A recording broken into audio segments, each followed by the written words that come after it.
Hey, welcome back, everybody. Thank you for joining us on this Cardboard Odyssey. Today, I've got something kind of special to share with you. I recently had the chance to dive into an enchanting world that is Disney's Lorcana, presented by Ravensburger. Now, it's a new game, and this was actually the first time I got to play in person. So let me tell you about my magical experience. To set the scene, right? Bright, sunny Sunday morning. Decide I'm going to hang out with one of my close work friends, and we're going to break into Lorcana for the very first time. He had never actually seen any of the cards in person, and I had never gotten to play in person. So it was going to be a pretty new experience for both of us. Now, we're both seasoned Magic the Gathering players. I've been playing since the early 2000s, same for him, and we're both in our mid-30s, right? His kids are playing in the background as we're turning cards sideways on the table in front, right? So the excitement was real. It felt like we were going to embark on a brand new journey.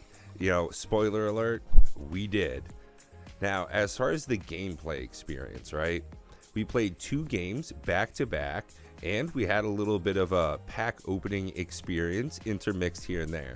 And I gotta say, the gameplay really surprised him. Now, there's a whole lot that's different as far as the game style in Lorcana. The mechanics work pretty different than in Magic the Gathering. Your mana is totally different. You have ink instead, and you don't have separated cards that work as your power base to kind of tune up your gameplay. So, after you figure out the differences, it's actually pretty easy to pick up. And just like the professor always says, reading the card really explains the card. Luckily, we're pretty early in Lorcana's game cycle, so some of the mechanics just explain what they are right there on the card. If it says bodyguard, it's going to give you 2-3 lines of text that explain that. So we had a pretty easy and fun time getting into it, but it's definitely got its own unique charm. The strategic depth was able to keep us on our toes, and it was a really refreshing experience to explore a new card game that was both familiar and yet innovative. Now, as far as the nostalgic artwork goes, we gotta talk about this. Like I said, we're both guys in our 30s, and he's got a budding family, so Lorcana really both hit us right in that nostalgia feels kind of thing.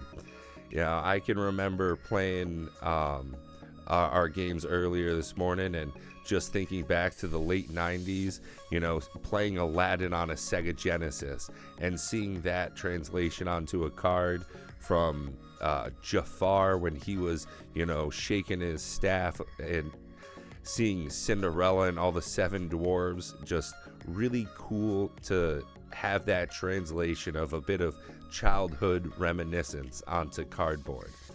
And that art really captures the classic Disney magic that I think a lot of us grew up with. And it was just a trip down memory lane with every card we opened and played. And you have that fun. We joked about it a lot with Magic the Gathering's Universes Beyond, but I was a huge fan of having Lilo from Lilo and Stitch go out after Sneezy from the 7 Dwarves, and Cruella de Vil rolls up in her big old Cadillac and just mows them both down.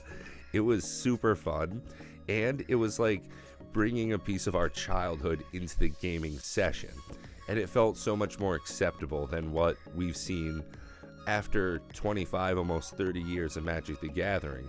To start adding in Walking Dead characters felt very out of place, whereas all of these different Disney IPs coming together is so familiar. When we saw games like Kingdom Hearts, that was the PlayStation version of this.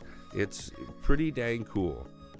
Now, one of the things that we did was we switched out decks. After our first game, we decided to switch them up so that we could get a taste of the different play styles that Lorcana offers.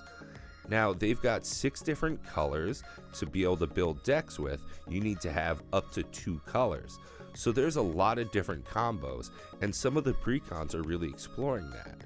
So we had opened up a pack each before we started, so we could kind of get a look over the cards. I went through and explained how everything was set up on them, from their ink symbols to their lore, their power, their toughness, you know, what the body of the card meant. And once we went through a couple of the cards, we decided to get right into the game. Now, we did Rise of the Floodborn.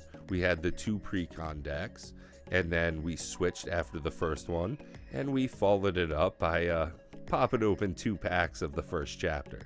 It's just such a fun experience, and seeing the art cards in the back of the packs that create a little mosaic definitely tickled his fancy. I could see him just going through a whole booster box so he can get 2 full ones for each of his kids' bedrooms. Very fun to see the light in his eyes, whereas similar to me as a Magic player, opening up those boxes don't quite bring the life like they used to. Now, like I said, we opened a couple of packs because who doesn't love the thrill of hunting down legendary power? And that's one interesting note as well, is that starting right out the gate, there are 6 different levels of rarity. So there is a huge collectible chase as far as that goes, which I think is a good crossover for Magic the Gathering and other TCG players. The excitement was real, and we couldn't really get, we couldn't help ourselves but get caught up in the moment. Speaking of cross-generational appeal, so something that really stood out for me was this game's ability to bridge these generation gaps. Matt had his kids there. They're in their early single digits, but they're so used to seeing characters from Disney that when they saw us playing cards that had some of those, they just went wild. We were immersed in our game, and his kids playing in the background come up and they see these colorful pieces of artwork, these Disney themes just drew them right in, and they started pawing at them too. So I think this could definitely be a great way to share with your family some of your hobbies and your passion. So I just gotta say, my first experience with Disney Lorcana playing in person, nothing short of fantastic.